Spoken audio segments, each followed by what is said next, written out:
गणेश की पूजा के साथ 5 तारीख के भव्य आयोजन की शुरुआत हो चुकी है। पूरी अयोध्या राममय हो चुकी है। भूमि पूजन के लिए 151 नदियों का जल अयोध्या पहुंच चुका है और अतिथियों को निमंत्रण पत्र भी भेजे जा चुके हैं। भूमि पूजन की तैयारियों का जायजा लेने के लिए मुख्यमंत्री योगी आदित्यनाथ खुद अयोध्या पहुंचने वाले हैं और पूरी अयोध्या नगरी को दुल्हन की तरह सजाया गया है। सुरक्षा के कड़े इंतजाम किए गए हैं और हम आपको लगातार दिन भर अयोध्या पर यह कवरेज दिखाते रहेंगे। और अयोध्या में ही मौजूद है मेरी सहयोगी विपनेश। विपनेश, थोड़ा तैयारियों का जायजा दीजिए और पीछे लोग कुछ गीत संगीत के मूड में भी दिखाई दे रहे हैं। जी बिल्कुल, मैं आपको यहाँ की तैयारियां दिखा देती हूँ। ये सरयू घाट है, यहाँ पर विशेष तौर पर फूलों से ये सरयू घाट सजाया गया है। ठीक आप मेरे पीछे देखेंगे, यहाँ पर बहुत भव्य और विशेष आरती आज शाम को होने वाली है, उसके भी दर्शन हम कराएंगे। और सरयू नदी जो कि अभी उफान पर है, देख रहे हैं, बहुत ही खूबसूरत ये नज़ारा है। सरयू नदी साक्षी रही है, अयोध्या को बदलते हुए देखा है, अयोध्या को बसते हुए देखा है, कई रंग रूप अयोध्या के देखे हैं। और इसी सरयू घाट पर हमने दर्शकों के लिए गीत संगीत की महफिल सजाई है और जानवी जी अपनी पूरी टीम के साथ यहाँ पर मौजूद हैं और कह रही हैं जानवी जी कि अयोध्या सज धज कर तैयार है, पधारो राम जी। घर घर सजे ते अयोध्या पधारो राम, जगमग करते अयोध्या पधारो राम,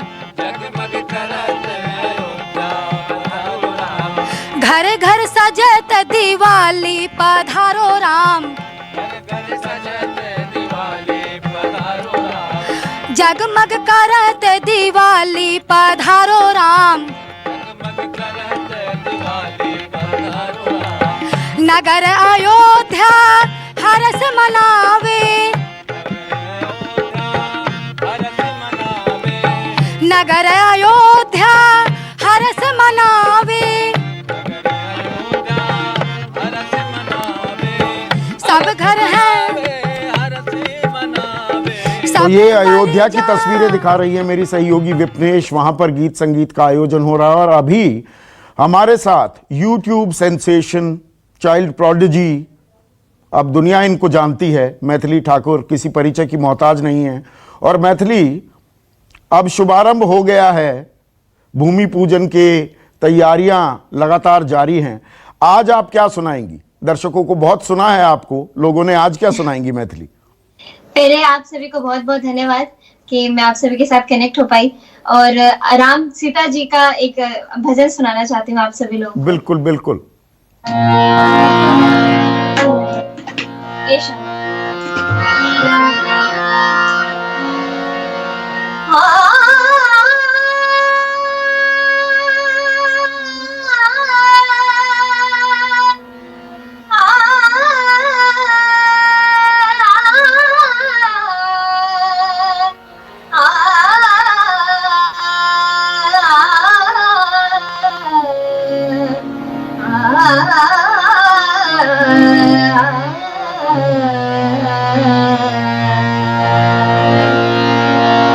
ले चल अपनी नागरिया,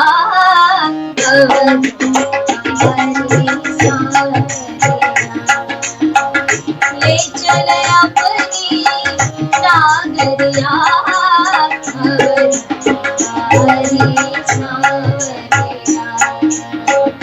अवध बिहारी सावरिया रे, अवध बिहारी सावरिया रे, चल अपनी नागरिया,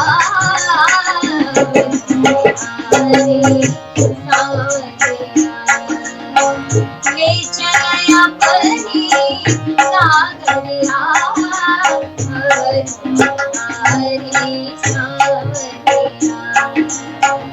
सरयू की तीर अयोध्या नगरी, सरयू की तीर, सरयू की तीर,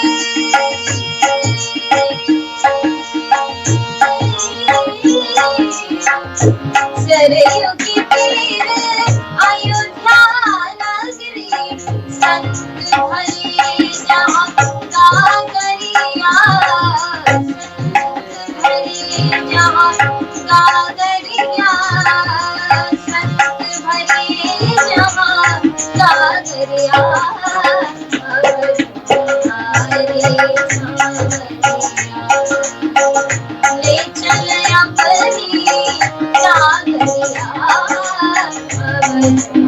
हमारे सांवरिया, हमारे सांवरिया, हमारे सांवरिया।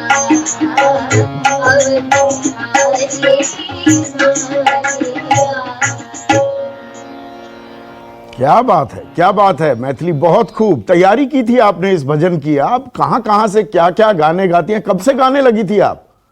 मैं बहुत छोटी थी, 5-6 साल की थी तब से, क्योंकि मैं अपना जो बचपन वाला जो मेन प्राइम टाइम है हाँ। वो मैंने अपने गांव में दादा दादी के साथ गुजारा कहाँ है। से हैं वहाँ पे आप? थोड़ा हमेशा- दर्शकों को बताइए अपने बारे में, कहाँ से हैं? आपका जी, गांव कहाँ मेरा पर है? गांव का नाम उड़ेन है, बेनीपट्टी है और मधुबनी जिला है। ओह। और वहाँ पर दादा दादी रहते हैं, मेरे फैमिली रहते हैं, हम 5 जने यहाँ दिल्ली में रहते हैं। और वहाँ पे ऐसा ही माहौल रहा है, हर समय दरवाजे पर कीर्तन, ये सब अष्टयाम, तो ये इन सब के बीच में रहना हुआ है, तो बिल्कुल लगाव है। नहीं, आप तो मधुबनी की तो पेंटिंग भी पूरी दुनिया में मशहूर हैं, और मधुबनी जी। का नाम अब आप मशहूर कर रही हैं। कुछ और सुनाइए। अभी देवकीनंदन बिल्कुल। ठाकुर जी महाराज भी जुड़े हैं, उनको भी सुनने दीजिए कि आप कुछ और सुनाइए। अच्छा। जी जी, बिल्कुल बिल्कुल।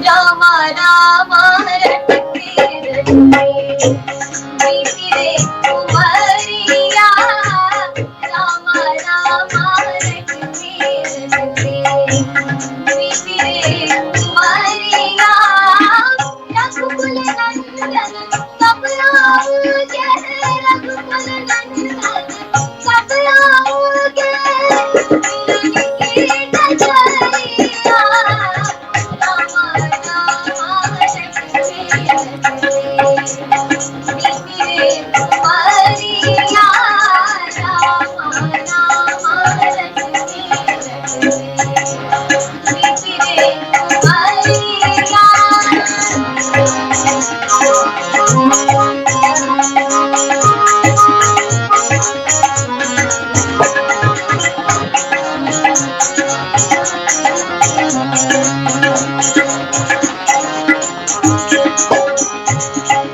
रोज सवेरे वन में जाकर रास्ता साफ कराती हूँ, रोज सवेरे वन में जाकर रास्ता साफ कराती हूँ, अपने प्रभु के खातिर वन से चुन चुन के फल लाती हूँ, अपने प्रभु के खातिर वन से चुन चुन के फल लाती हूँ, मीठे मीठे बैरन से भर लाई मैं झुमरिया, रामा रामा रटते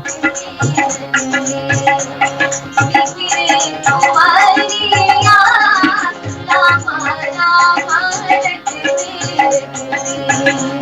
बीती रे उमरिया, रघुकुल नंदन कब आओगे, नाच की डगरिया, रामा रामा रटते बीती रे उमरिया, रामा रामा रटते बीती रे उमरिया, बीती रे उमरिया।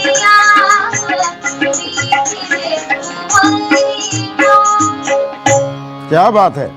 मैथिली और हमारे साथ अभी बनी रही है। देवकीनंदन ठाकुर जी महाराज भी हमारे साथ जुड़ गए हैं। आपने शबरी का भी जिक्र कर दिया इस भजन में। और देवकीनंदन ठाकुर जी महाराज, थोड़ा मैंने आपको इंतजार कराया। मैथिली कुछ राम भजन सुना रही थी। अब आप देखिए, राम सबके हैं, शबरी का जिक्र हो रहा है।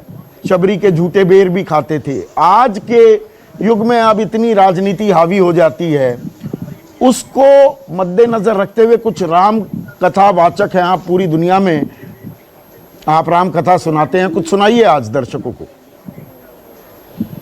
देखिए मेरे प्रभु, भगवान श्री राम के संदर्भ में अब जितना भी कहा जाए उतना ही कम है। स्वयं ब्रह्मा जी चाहें तो भी भगवान श्री राम के पूर्ण चरित्रों का वर्णन नहीं कर सकते, परंतु फिर भी राम जी के विषय में रामायण में आता है, नीति प्रीत परमारथ स्वारथ को न जान समराम जथारथ। भगवान श्री राम से बड़ा प्रीतिकार, प्रीति निभाने वाला, प्रेम निभाने वाला, रिश्तों को निभाने वाला, मित्रता को निभाने वाला इस पूरे ब्रह्मांड में कोई नहीं है। आज हम और आप सभी राम जी के चरित्र, अब हम बात करते हैं कि राम मंदिर का निर्माण जरूरी क्यों है। राम मंदिर का निर्माण इसलिए जरूरी है क्योंकि भगवान श्री राम जैसा मानव, आदर्श पुरुष, हालांकि वो भगवान है पर मानव बनकर आते हैं, मतलब प्रत्येक मानव के लिए जो सिंबल होना चाहिए वो चरित्र उन्होंने करके दिखाया। उन्होंने अपने जीवन में दुख भी सहे, लेकिन सहते हुए दूसरों को सुख देने की कोशिश की। भगवान श्री राम जब पृथ्वी पर आते हैं तो अपनी लीलाएं करते हैं। उन जैसा कोई भी, उन जैसा व्यक्तित्व नहीं है, उन जैसा मानव हो ही नहीं सकता। इसीलिए हमारे बच्चे राम को जाने, राम को समझे, राम को पहचाने, तो हमारा जो समाज है वो अपने आप सुंदर हो जाएगा, बड़ा अद्भुत होगा। अब प्रश्न है कि राम राज्य में ऐसा क्या था, तो मानस की एक चौपाई है कि राम राज्य में बैर न कर काहू सन कोई, राम कृपा विषमता कोई। उस राम राज्य में कोई एक दूसरे से बैर नहीं करता है, वहां एक दूसरे से द्वेष नहीं है, वहां एक दूसरे का मान सम्मान आदर सत्कार सबका ध्यान है। ये राम राज्य की नींव है। त्याग, प्रेम, समर्पण, ये राम राज्य की नींव है। अभी भी मैं टीवी चैनलों पर देखता हूं, काफी लोग नाना प्रकार की बातें कर रहे हैं कि अभी राम के ऊपर भी राजनीति इस देश में हो रही है। कड़वी हकीकत है। पात्र नहीं, राम आदर्श है और राम आदर हमको राम जी का करना है, और ऐसा आदर जिससे हमारी आने वाली नेक्स्ट जनरेशन राम से सीखे। राम का मैं एक चरित्र आपको 1 मिनट में बताता हूं, बड़े ध्यान से सुने। सीता जी का हरण रावण ने किया, उनकी पत्नी का हरण रावण ने किया, और राम जी जब रावण के समीप पहुंचे तो भगवान श्री राम पहले उस शत्रु को प्रणाम करते हैं। उन जैसा आदर्श पुरुष कौन हो सकता है जिसकी पत्नी हरण कर ली गई हो और शत्रु को भी इतना आदर देते हो। वाकई ये आज हम सब भारतीयों के लिए बड़ा मंगल दिवस है, बहुत ही सुंदर दिवस है। सही कह रहे हैं देवकीनंदन ठाकुर जी। और मेरे साथ महंत सुरेंद्रनाथ अवधूत भी जुड़ गए हैं। महंत अवधूत, राम सबके हैं, मुसलमान भी इमाम हिंद उन्हें कहते हैं, पर राजनीति भी हावी रही है, ये एक कड़वी हकीकत है, ये एक दुखद पहलू। राम मंदिर को लेकर राजनीति तो शुरू से होती रही है और अभी भी उससे मुक्त नहीं हुए हैं। और आप देख रहे होंगे कि भगवान श्री राम को, जैसा भी ठाकुर जी कह रहे थे कि भगवान श्री राम के चरित्र से हमें जो प्रेरणा मिलती है वो आदर्श पुत्र है, आदर्श पति है, आदर्श भाई है, और यहाँ तक कि आदर्श शत्रु भी है। मतलब उन्होंने अपने जीवन में मर्यादाओं का पालन किया, इसलिए वो मर्यादा पुरुषोत्तम कहलाते हैं। और आज भगवान श्री राम तो राष्ट्रीय चरित्र है, इनसे हम सबको प्रेरणा लेनी चाहिए। अगर उनके आदर्शों पर मानव चले तो निश्चित रूप से हमारा ये मानव जीवन जो समुन्नत होगा और सभी का कल्याण होगा। बिल्कुल, पर राजनीति हावी हो जाती है, कोरोना को भी ले आया जाता है, मुहूर्त पर सवाल उठने लगते हैं कि नहीं, हिंदू रीति रिवाजों का पालन नहीं हुआ, पुजारी को भी कोरोना हो गया, गृह मंत्री का भी नाम ले जाए। एक बात कहना चाहूंगा, बिल्कुल कहिए ना, कि मुहूर्त को लेकर जहां तक प्रश्न है वो आज उसका जवाब सबको मिल गया होगा कि आज अति उत्तम मुहूर्त में उस अनुष्ठान का श्री गणेश हो चुका है। आज से अनुष्ठान का शुभारंभ हो गया।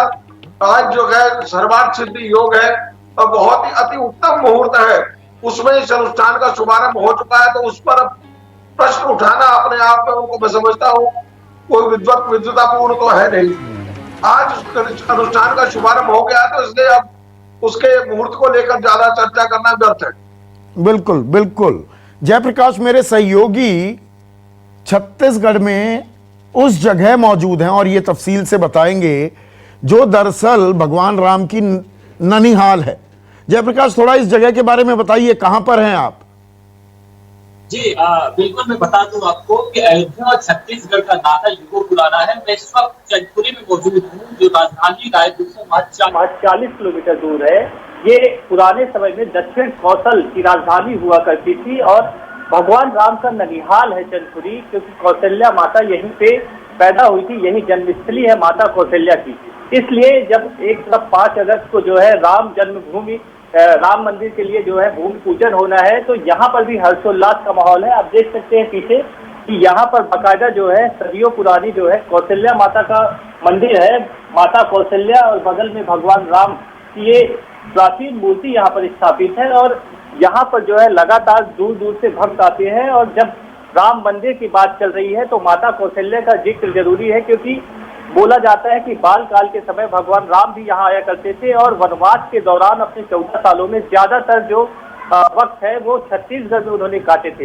हमारे साथ मंदिर समिति के कुछ लोग भी मौजूद हैं, उनसे जानते हैं। ये बताइए कि कितना प्राचीनतम मंदिर है और भगवान राम का ननिहाल इसे कहा जाता है, मामा भांजे की कथा है, और कहा जा रहा है कि अयोध्या में जो है छत्तीसगढ़ से जो है कई नदियों का पानी और माता कौशल्या के यहाँ चंदपुरी की मिट्टी भी भेजी गई है।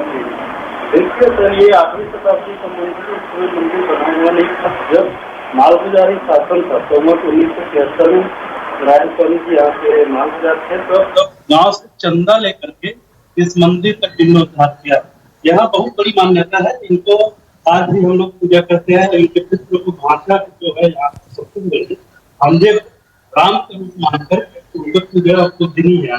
वाल्मीकि रामायण में भी इस बात का जिक्र है कि पुराने समय में ये दक्षिण कौशल की राजधानी हुआ करती है। तो ये भगवान राम के ननिहाल की तस्वीरें आपको प्राचीनतम मंदिर है उसे दिखा रहे थे। थोड़ा ऑडियो में दिक्कत आ रही थी, लेकिन ऑडियो की अभी दिक्कत पूरी दूर किए देता हूं, क्योंकि मैथिली हमारे साथ लगातार बनी हुई है और मैथिली में आपको लगातार परेशान करता रहूंगा, क्योंकि कोई दिक्कत नहीं। हमारे पास बहुत सारे फीडबैक आ रहे हैं कि नहीं मैथिली से कुछ और सुनवाइए। तो बिल्कुल, अभी कौशल्या माता जहाँ की रहने वाली, जहाँ उनका जन्म हुआ है, वहाँ की चर्चा हुई है। तो मैं आप सभी को एक बघेली राम जी का भजन सुनाना चाहती हूँ। बिल्कुल बिल्कुल। ए जी नगर अयोध्या बहुत नीक लागे, जहाँ राजा राम कुमार। ए जी नगर अयोध्या बहुत नीक लागे, जहाँ राजा राम कुमार। ए जी नगर अयोध्या बहुत नीक लागे, जहाँ राजा राम कुमार।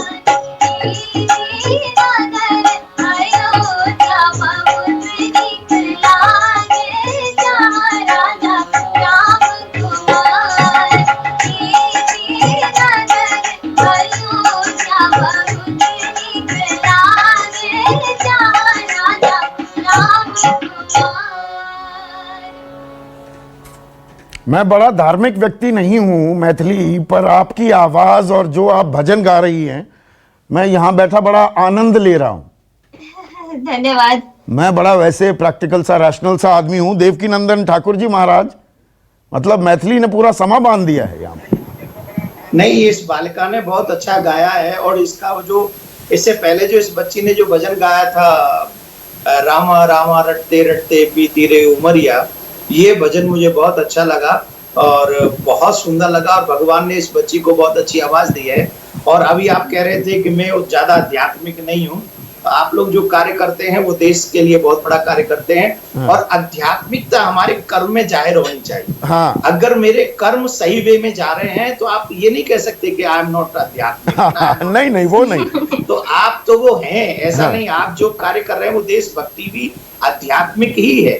परंतु आज जो भगवान श्री राम के मंदिर की तैयारी हो रही है उसके लिए मैंने 4 लाइनें लिखी हैं। हाँ, अगर आप कहें तो मैं तो चाहता हूं ना, मैं आपसे भजन भी सुनने वाला हूं। पहले ये 4 लाइनें सुनाइए, फिर कुछ सुनाइए और भी हमें देवकी बाबू। कथा का प्रसंग भी सुनाऊंगा, लेकिन हाँ। ये 4 लाइन मैंने अभी तैयार की हैं। जब मुझे पता चला कि मैं आपके चैनल पे आने वाला हूं तो मुझे बहुत अच्छा लगा। और वो राम मंदिर की हुई तैयारी, जय श्री राम जय श्री राम। राम मंदिर की हुई तैयारी, जय श्री राम जय श्री राम। देख रही है दुनिया सारी, जय श्री राम जय श्री राम। देख रही है दुनिया सारी, जय श्री राम जय श्री राम। मंगल गावे नर और नारी, जय श्री राम जय श्री राम।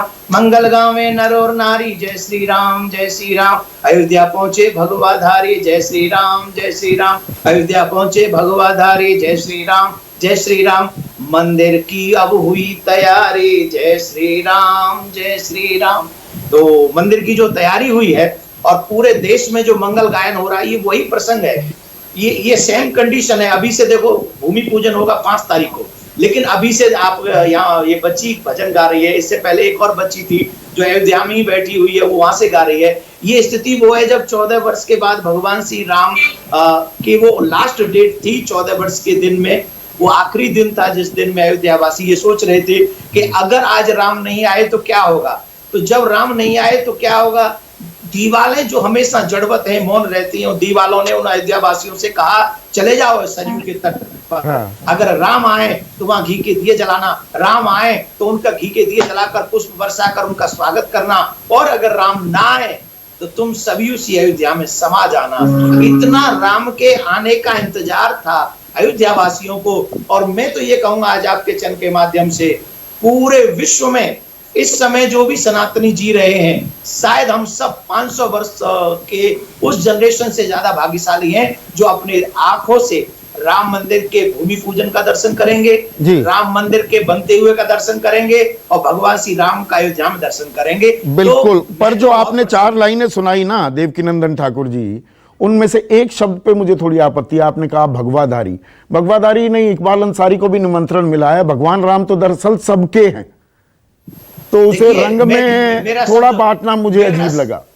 नहीं, मैं आपको बता दूं, मैं यहाँ भगवाधारी एक शब्द से मीन्स मैं एक संतों से नहीं कह रहा हूँ। भगवान तो पूरी सृष्टि है। और इकबाल अंसारी जी हो, पूरी दुनिया हो, राम सबके आदर्श हैं। और मैं तो दिल से चाहता हूं कि पूरी दुनिया राम के आदर्श को अपने जीवन में स्वीकार करे, तो अधर्म और अनीति अपने आप ही समाप्त हो जाएगी। ये जाति पात और समुदायवाद ये सब अपने आप समाप्त हो जाएगा। पर राम को राजनीतिकरण न करके सिर्फ राम के लिए अगर हम उनको स्वीकार कर ले, उनके चरित्र को, तो ये पूरी मानवता के लिए बहुत आदर्श की बात है। बिल्कुल। एक छोटा सा ब्रेक।